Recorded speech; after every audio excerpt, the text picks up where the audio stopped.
Someone once said to me, if you change the way you look at things, the things you look at change.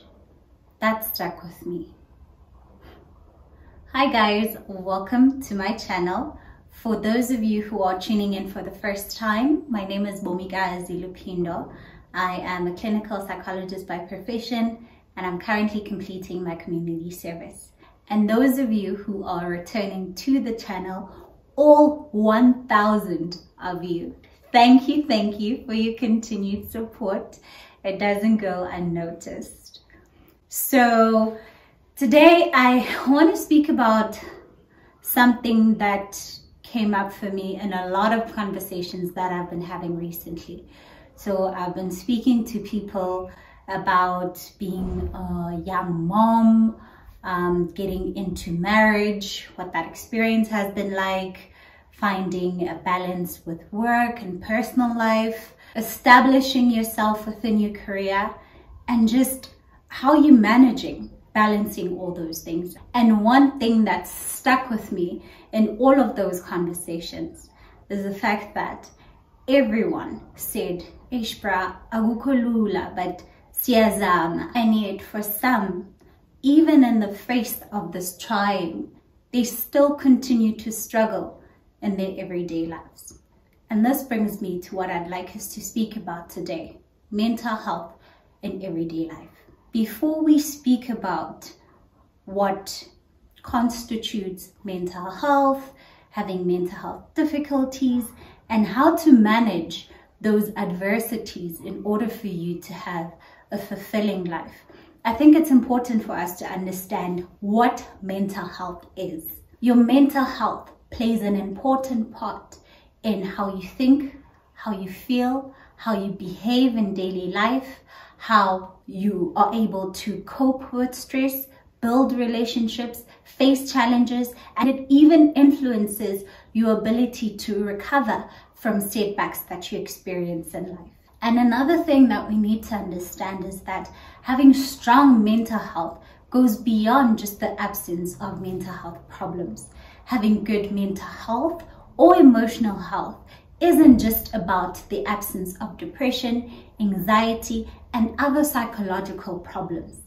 And rather than the absence of mental illness, mental health refers to the presence of positive characteristics. That's what sets us apart between someone who's able to deal with adversity versus someone who struggles to deal with certain adversities that they confront in their lives. And before we get into these positive characteristics, we need to think about some of the factors that cause us to neglect our mental health. And I think I want to speak specifically about 4 of these factors. The first of which is the fact that in some societies, mental or emotional problems are seen as being less legitimate than physical problems, like a medical condition. And this often causes people not to want to speak up about their mental health problems. And at times, it causes them to be quite critical of themselves for having those difficult experiences. And even if it's not a mental illness, but just going through an experience where you're struggling with your mental health. The second most significant problem is the fact that some people see mental health problems as something that we should just snap out of. And I find this more prominent in men. They find it difficult to speak up to those around them or even seek professional help because of the expectation that it's something that you should just deal with in your own personal and private space. The third most significant problem is the fact that in today's society, we like searching for quick fixes to quite complex problems. So rather than building meaningful connections with people, we'd often turn to social media as a way of dealing with some of our emotional needs and our needs for connections. And other times when we experience difficult emotions and when we're going through experiences such as depression or anxiety, rather than trying to find the underlying issues, we often turn to more quick fixes that will offer immediate kind of relief from the suffering that we experience. And oftentimes that usually doesn't work because you're not dealing with the core of the problem. And another reason that causes people to neglect their mental health is the fact that they feel like whenever they seek professional help for their mental or emotional problems, the only treatment that's there is medication or therapy. And those kind of treatments are things that people generally want to refrain from because of the stigma that lies around them. And the reality is there are things that you can do starting today to help you improve your mental health. And for us to understand the ways in which we can go about working on improving our mental health in terms of our daily lives, we need to understand some of the causes of mental health problems, the ways in which they present within us, and how we can start seeing and where we can actually start making the changes within ourselves. So the thing about mental health is the fact that it's caused by a variety of things. So we speak about the biopsychosocial model. So biological factors, which means genetics, chemical imbalances that might be caused by various things, psychological problems, so having stress, anxiety, and various other psychological factors can influence your mental health. And the social aspect of things is more of things that you're exposed to in your everyday life. So what is happening around you, your relationships, your work, all of those factors interplay with each other, causing them to have an impact on our overall mental health. So when we think about maintaining positive mental health, we need to think about thoughts, feelings, and behavior. Those three things are quite significant. The way in which you think about things will influence how you feel, and the way in which you feel will then influence your behavior. And that behavior reinforces those thoughts and emotions. And starting with the first factor, which is thoughts. I like thinking about thoughts as a projector. So whatever it is that goes on in your mind, whatever it is that you spend your time thinking and ruminating on, it gets projected onto a screen. And that screen is our everyday lives. So whatever it is that you think about, be it, I don't want to think about negative things, or you're actually thinking about negative things, those things then become projected into your life. Someone once said that the most important words that you will ever hear are not words that you're hearing from other people, but the words that you're saying to yourself. So the things that go on in your mind will significantly impact the picture that becomes projected into your life. It becomes the basis for which you perceive the things that you see, which is why at the beginning of the video, I spoke about the fact that if you change the way you look at things, the things you look at change. But of course, when we're speaking about mental health, it's not that simple. Here's a simple example. If I tell you not to think about the color red, don't think about the color red. Now that I've told you not to think about the color red, I want you to think of a fruit. For most people, they'll think of a fruit like an apple or a strawberry, and that's mostly because there's a cue that I gave you beforehand, and that's the thought that I primed you with, that don't think about the color red, and yet the first thing you think about when I speak of a fruit is a red fruit. So those kind of things, the things that we ruminate on, the things that we expose ourselves to, those are the things that we are likely to see more of. So the second thing that I'd like us to speak about are emotions. Sigmund Freud once said, unexpressed emotions never go away. Instead, they are buried alive and will come up at a later stage in uglier ways. So this means that whatever emotional experiences that you have, those emotional experiences, if not expressed, if not dealt with, if not adequately felt and experienced, they often come up in very negative and harsh ways in our lives, which significantly impact our relationships, be it personal relationships or work-related relationships. They influence our experience in our everyday lives, and those kind of emotions are things that we need to attend to and deal with. Then the last factor is our behavior, So the things in which we do, those things are influenced by our thoughts and our emotions, but at the same time, they reinforce those thoughts and emotions that we have. So I'll give you a simple example. If I'm thinking about myself as, oh man, like people will never like me, I'm so ugly, people don't want to be around me. So by extension, those thoughts will start triggering certain emotions within me.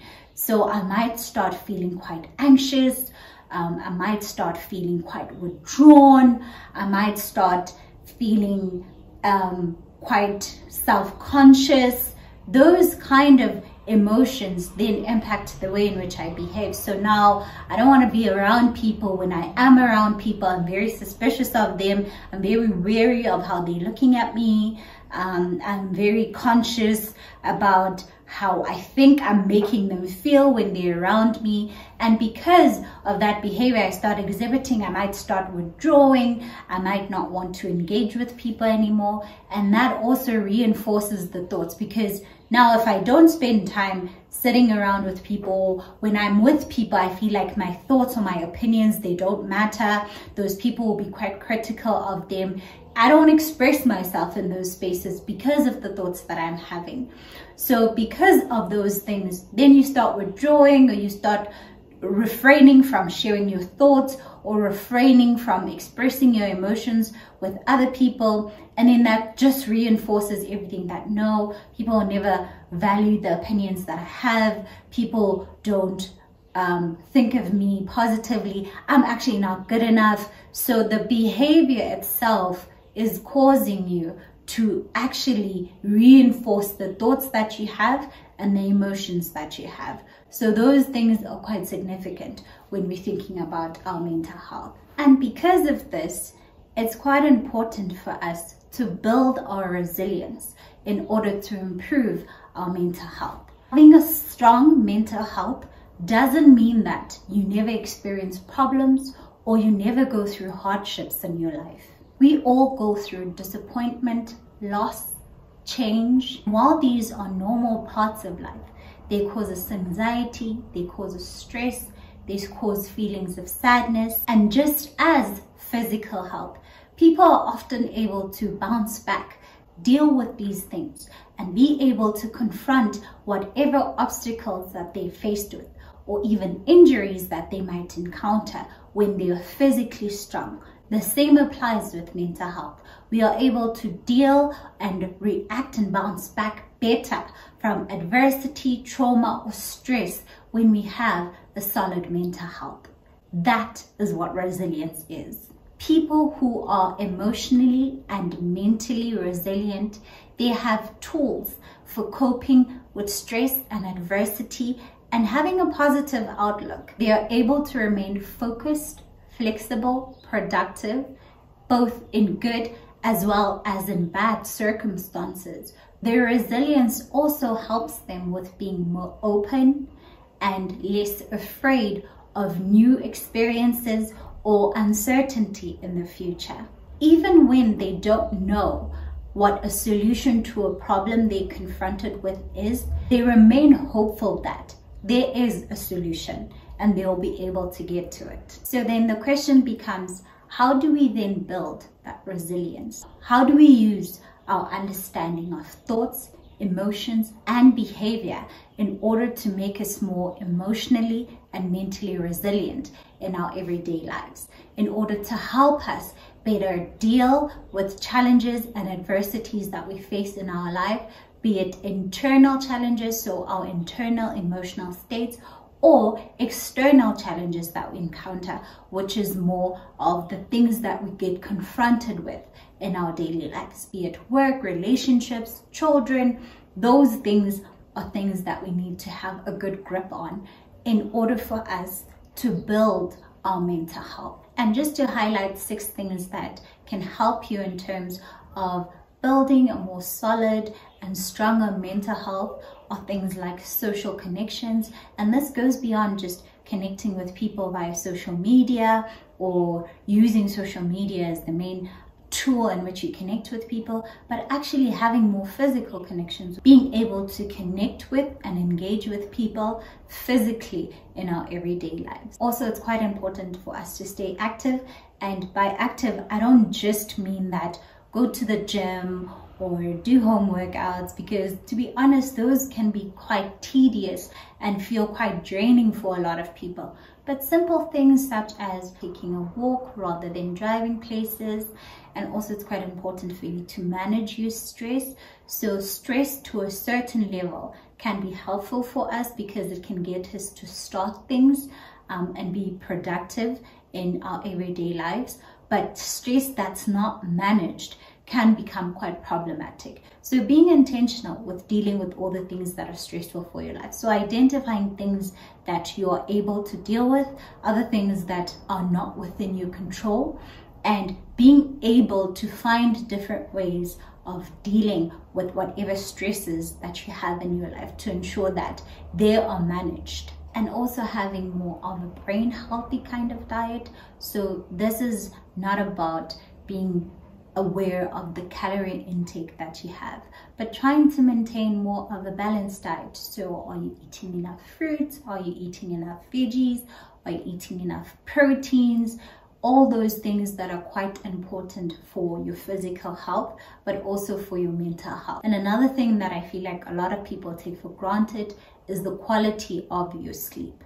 Sleep is important. This is the time that your brain gets to rejuvenate itself and prepare itself for the next day, so that it has the mental capacity to carry you through whatever task that you need to get through in the next day. So not getting enough sleep can also significantly affect your mental health. And last but not least, having meaning and purpose in your life.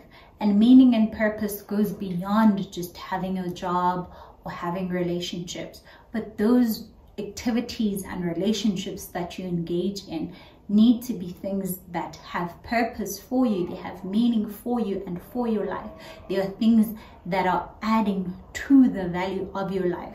They are something that are significant to you and not things that add to more of stress and anxiety. Of course, those kind of challenges are things that we are faced with in our everyday lives, be it in our jobs, in our relationships, but to a certain extent, those relationships need to be things, and those activities need to be things that give you a sense of meaning and a sense of purpose, things that give you a sense of value in yourself. And this includes you thinking about how you're dealing with those kind of relationships, how you're dealing with the challenges or the activities that you're confronted with that are challenging in all those spaces. So finding meaning and purpose in your life is something that's significantly important. And thinking about some of the benefits of having a good mental health are the positive qualities that I spoke about earlier in the video. So these things include having a sense of contentment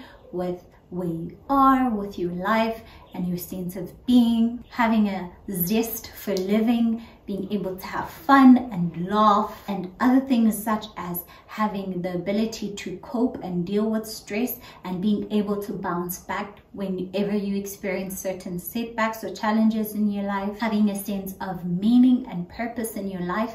And this includes in the activities that you engage in and also in the relationships that you're a part of.